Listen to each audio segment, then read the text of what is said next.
पाकिस्तान के झंडे फहराएंगे। पाकिस्तानी फंडिंग ले लो। ऐसा ऐसा क्यों बोल रहे हैं? हम दहशतगर्द हैं मैडम। क्या किया है? क्या दहशत फैलाया? हम दहशतगर्द हैं। भाई कहीं मोदी जी तो पाकिस्तानी एजेंट नहीं है ना? क्योंकि एक टाइम को पाकिस्तान भी चाहता है कि इंडिया आगे बढ़ जाए, लेकिन ये लड़का वो मोदी जो कुछ ऐसा पहले तक ये कहता था कि पाकिस्तानी नौजवानों रोटी खाओ वरना मेरी गोली तैयार है, आज अपने ही मुल्क में 18, 19, 20 साल के बच्चों के हाथों जलील हो रहा है क्योंकि बीजेपी का इतने सालों का प्रोपेगेंडा तार तार हो गया है। सिख दोस्तों समोसे आ गए हैं पाकिस्तान से, और ये नेपाल से आए हैं, वो पाकिस्तान से, वो बांग्लादेश से। तो ये समोसे पाकिस्तान से आ रहे हैं दोस्तों, ये इंडिया के नहीं है, इनके अंदर पाकिस्तानी। मोदी जी, मैं आपको बताता हूं जेन ज़ी आपसे क्यों कह रहा है कि we can not be friends. जैसे कि आप जानते हैं दोस्तों, लगातार दूसरी रात प्रधानमंत्री नरेंद्र मोदी इंस्टाग्राम पर आए और जेन ज़ी को फ्रेंड्स कह रहे हैं, और जेन ज़ी उनसे पलटकर कह रहा है कि हम दोस्त नहीं बन सकते, we can not be friends.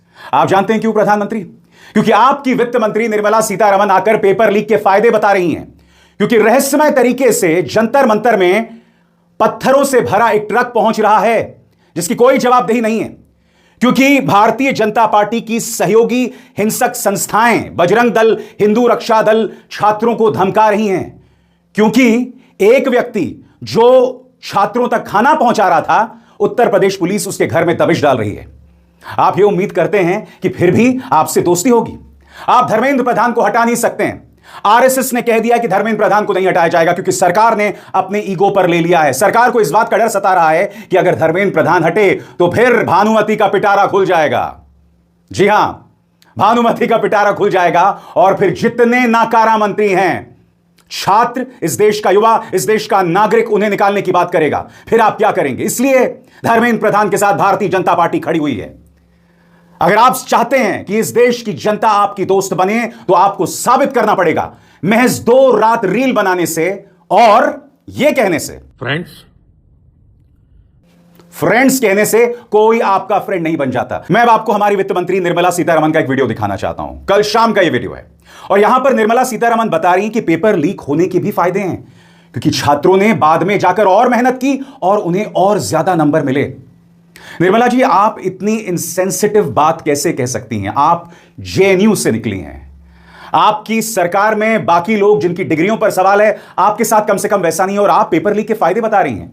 क्या आप भूल गई कि पेपर लीक होने की वजह से कम 20 छात्रों ने अपनी जान दे दी थी? और आप भूल गए कि उसका आंदोलन कर रहे छात्रों पर किस बर्बरता से दिल्ली पुलिस ने पिटाई की थी, और आप उसके फायदे गिना रही हैं? विश्वास नहीं हुआ ना आपको? सुनिए वो क्या कह रही हैं। And there are young people who are coming out and saying, yes, first it sort of hurt me when the paper leakages happened.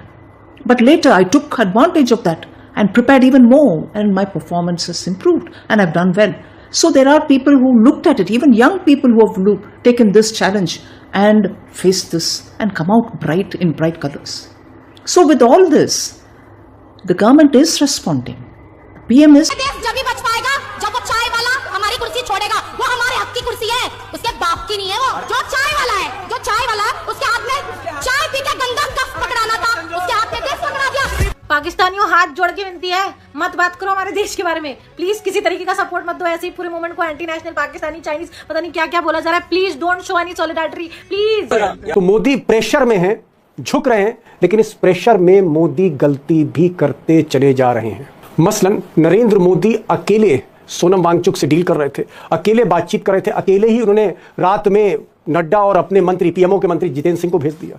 वहां पर 2 मांगों पर डील हुई और उसके बाद आमरण अनशन भी तोड़वा दिया। अब ये जो मैसेज था छात्रों में, मैं नेताओं की बात नहीं कर रहा हूं, मैं कॉकरोच पार्टी की बात नहीं कर रहा हूं, जो आम छात्र हैं, मुंबई में, हैदराबाद में, बेंगलोर में, लखनऊ में, पटना में, कलकत्ता में, 800 शहरों में, मैसेज ठीक नहीं गया। मैसेज ऐसा गया कि मोदी साजिश कर रहे हैं, साजिश कर रहे हैं आंदोलन को तोड़ने की, यह मैसेज गया है।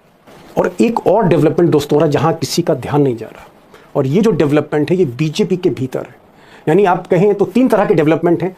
एक सड़क पर बच्चों का डेवलपमेंट है जो भीड़ बेकाबू होती जा रही है। उधर पार्लियामेंट के अंदर विपक्ष वो पूरी तरह से विद्रोह की मुद्रा में है, शाह का भी इस्तीफा मांग रहा है। और अगर तीसरा फ्रंट देखें तो बीजेपी के अंदर खुल गया। और बीजेपी के आज की तारीख में senior most leader Murli Manohar Joshi, education minister रहे, डॉक्टर रहे फिजिक्स के, उनका कहना है कि इस मामले में वो छात्रों के साथ है, और ये डेवलपमेंट साफ इशारा कर रहा है कि बीजेपी के भीतर कुछ लोग इंतजार कर रहे हैं कि भीड़ थोड़ा चढ़े गुजरात लॉबी पे और उसके बाद बगावत हो सकती, बगावत की नौबत है। मैं नहीं कह रहा हूं, सीनियर लीडर यशवंत सिन्हा को सुनिए। देखिए, जो डॉक्टर जोशी ने कहा है वो बहुत ही सिग्निफिकेंट है, बहुत ही महत्वपूर्ण है, और उनका खुलकर इस तरह आना और छात्रों के साथ खड़े होने का मतलब क्या है? मतलब ये है कि भारतीय जनता पार्टी के भीतर भी बहुत सारे लोग हैं, संसद में, विधानसभाओं में, संगठन में, जो मोदी शाह के रवैये से खुश नहीं है। अब दोस्तों, जो बड़ा सवाल है वो ये है कि नरेंद्र मोदी भले ही झुकते हुए दिख रहे हैं, लेकिन असली डिमांड कंसीड नहीं कर रहे, मान नहीं रहे धर्मेंद्र प्रधान को लेकर। और क्यों नहीं धर्मेंद्र प्रधान का इस्तीफा ले रहे हैं, मैंने आपको बताया। सवाल इस बात का है कि अगर ये आंदोलन बढ़ता गया और लाखों लाख की भीड़ दिल्ली आती गई और एक सेकंड प्रोटेस्ट होता है फिर से संसद को घेरने का, तो फिर मोदी जी का क्या होगा? मोदी जी का क्या होगा? क्या इस स्थिति से बचने के लिए मोदी धर्मेंद्र प्रधान का इस्तीफा मांगेंगे या नहीं मांगेंगे? दूसरा, वांगचुक के साथ जो उन्होंने डील करी, वांगचुक को जिस तरह से प्रेशराइज किया, क्यों किया उन्होंने, ये मैंने यशवंत सिन्हा से पूछा, उनको भी सुनिएगा। और सबसे बड़ी बात, बीजेपी के अंदर जो बगावत है उसका असर, इसका इंपैक्ट क्या होगा आने वाले दिनों में, कि गुजरात लॉबी घिरती चली जा रही। और मैंने यशवंत सिन्हा से यह भी पूछा कि मोदी तो आपसे 7 साल जूनियर थे, एक समय था जब आप वित्त मंत्री थे, विदेश मंत्री थे, मोदी पर्ची देते थे, घंटे भर आपके दफ्तर के बाहर बैठा करते थे, यह हैसियत थी मोदी की। यह बताइए कि क्या मोदी और शाह वाकई फंस गए हैं? ये गुजरात लॉबी फंस गई है और ये शुरुआत है मोदी की मुसीबतों की। यशवंत सिन्हा साहब को मेरी गुजारिश है, उनके एक एक शब्द सुनिएगा, क्योंकि बहुत कुछ पर्दे के पीछे जो हो रहा है वो बता रहे हैं, खुलकर बता रहे हैं। यशवंत सिन्हा जी, जो सबसे अहम सवाल है वो ये है कि नरेंद्र मोदी झुकने को तैयार हैं, कई मांगे, कई डिमांड्स मानने को तैयार हैं, लेकिन धर्मेंद्र प्रधान पर वो टस से मस नहीं कर रहे, उस पर एक शब्द नहीं बोल रहे। गवर्नमेंट को वो रिजिग्नेशन दिलाओ, मोर्चा शुरू करेंगे। दूसरी तरफ पूरे देश में, चाहे वो बेंगलोर हो, कलकत्ता हो, लखनऊ हो, गोरखपुर हो, पटना हो, जो आप शहर के नाम लेते जाइए, कहीं ना कहीं छात्र इकट्ठा हो रहे हैं, कहीं रैली निकल रही है, कहीं छोटे छोटे जंतर मंतर बने हुए हैं, और कस्बों तक ये आग अब छात्रों की फैल रही है, जेन जी की फैल रही है, यानी जो 17-18 बरस से लेकर जो 29-30 बरस के बच्चे हैं, युवा हैं, जेन जी पूरी तरह से आंदोलित हो रहे हैं। सरकार के खिलाफ गुस्सा है, पेपर लीक को लेकर गुस्सा है, और मुंबई में तो आज हद ही कर दी डबल इंजन की सरकार ने। आज वो जुल्म किया जिसने 20 जुलाई जो दिल्ली में हुआ उसकी याद ताजा कर दी है मुंबई ने। उधर मोदी और अमित शाह और जेपी नड्डा, इनकी आज बैठक हुई और बाद में यह तय किया गया कि जेपी नड्डा और प्राइम मिनिस्टर ऑफिस के राज्य मंत्री जितेंद्र सिंह, डॉक्टर जितेंद्र सिंह, ये सोनम वांगचुक से मिलेंगे, तो वो वहाँ मिलने गए। उसके बाद जेपी नड्डा ने एक तरह से बहुत विनम्र होकर, झुककर छात्रों को न्योता दिया कि भाई आए हमारे दफ्तर में। छात्रों ने मना कर दिया कि हम आपके दफ्तर में नहीं जाएंगे, अगर आपको आना है तो जंतर मंतर पर आइए, और अगर जंतर मंतर आने से आपको डर लगता है तो कोई तीसरी जगह बताइए। यानी कुल मिलाकर अब छात्र जो हैं वो हावी होते जा रहे हैं सरकार पर। आज सुबह फिर से पुलिस वाले हम लोगों के पास रीच आउट किया, उन लोगों ने बोला कि जेपी नड्डा जी हम लोगों से बात करना चाह रहे हैं, तो उनके घर बुलाया। हमने सरासर मना कर दिया कि हम लोग किसी के घर नहीं जा रहे, हम लोग किसी के ऑफिस नहीं जाएंगे, जनता का दरबार यहाँ लगा हुआ है, जनता के बीच आना चाहिए मिनिस्टर्स को, अगर उनको बात करनी है तो बातचीत जंतर मंतर पे होगी। लेकिन हम भी पढ़े लिखे लोग हैं, तो हम लोगों ने सोचा कि अगर उनको डर है कि यहाँ पे कोई सिक्योरिटी सिचुएशन हो जाए, तो इससे कोई न्यूट्रल प्लेस जंतर मंतर के आसपास में हम लोग मिल सकते हैं। और दोस्तों, जिस तरह से संसद के भीतर, संसद के बाहर पूरे देश में प्रेशर बढ़ता जा रहा है। अभी तो मैंने किसानों की बात नहीं की, जो किसान चारों तरफ से कूच कर गए।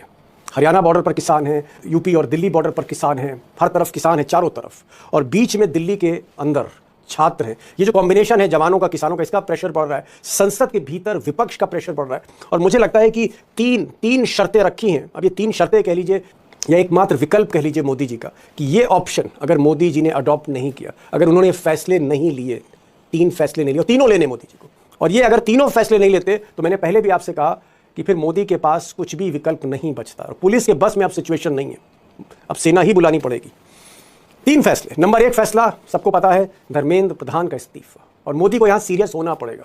धर्मेंद्र प्रधान को अगर वो कुर्बान नहीं करते हैं तो खुद कुर्बान हो सकते हैं। और नंबर 2, संसद के भीतर बहस हो, डिबेट हो, जवाब दे सरकार कि छात्रों पर जो लाठीचार्ज करी है उसका जिम्मेदार कौन, उस पर जांच होनी चाहिए।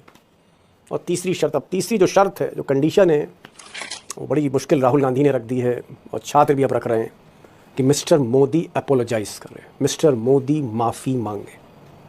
अब दोस्तों माफ़ी मांगने की जहाँ तक बात है, अभी तक तो मोदी के मिजाज में नहीं है। बहुत कम ऐसा हुआ है कि जब मोदी ने माफ़ी मांगी तो मोदी से माफ़ी मांगने की बात है तीसरी शर्त।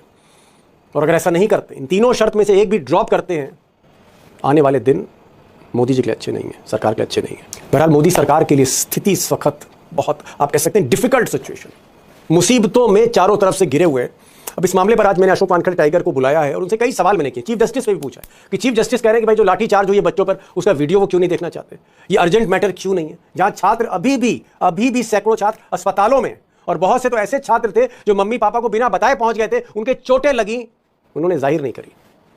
और चीफ जस्टिस, देश के सबसे बड़े जज, कहते हैं कि हमारे लिए अर्जेंट मैटर नहीं है, ये अर्जेंट मैटर नहीं है। कई सवाल मैंने टाइगर से किए हैं इस पूरे मामले पर, उनको जरूर सुनिएगा, मेरी बात तो आपने सुन ली। टाइगर, पहली बार मैं देख रहा हूं ये जो सरकार है नरेंद्र मोदी की, जिसको तानाशाह सरकार आप कह सकते हैं, कि बच्चे जो है अब उसको आदेश दे रहे हैं। आज सुबह नड्डा साहब का पैगाम गया बच्चों को जंतर मंतर कि आइए हमसे बात करिए शिक्षा के इशू पर, तो बच्चों ने कहा कि नहीं, आप जंतर मंतर आइए, हम आपके घर और दफ्तर नहीं आएंगे, आप यहां आइए, और अगर आपको यहां आने से डर लगता है तो हम किसी तीसरी जगह पर बात करेंगे। क्या आपको लगता है कि नरेंद्र मोदी, उसकी सरकार को बच्चे, देश के बच्चे डिक्टेट कर रहे हैं? यकीनन दीपक भाई, पहली बार ऊंट पहाड़ के नीचे आया, और मैं कहूं पहाड़ के नीचे मोदी का, बिल्कुल। और यदि मैं और स्ट्रेट फॉरवर्ड बोलूं, मेरी भाषा में बोलूं, तो कई सालों से एक मदमस्त पागल सांड पहली बार नकेल डाली है किसी ने। Oh my God. मुख्यमंत्री थे जब भी, नरेंद्र मोदी के पूरे लाइफ टाइम में नरेंद्र मोदी डिक्टेट नहीं हुए किसी से, वो अपनी राजनीति करते आ रहे हैं। आप देखिए, संजय जोशी से नहीं पटी, उसको ठिकाने लग दिया, अरे अडवाणी को ठिकाने लगा दिया भाई, बाकी तो कोई बचता ही नहीं। पहली बार किसान, 700 किसान शहीद हुए, टच से मस नहीं। उत्तर प्रदेश के इलेक्शन और एक साल नहीं होते तो एक साल और ये प्रदर्शन चलने देता। लेकिन जैन जी जो है, ये किसान नहीं है, ये कोई हिरेन पांड्या नहीं है,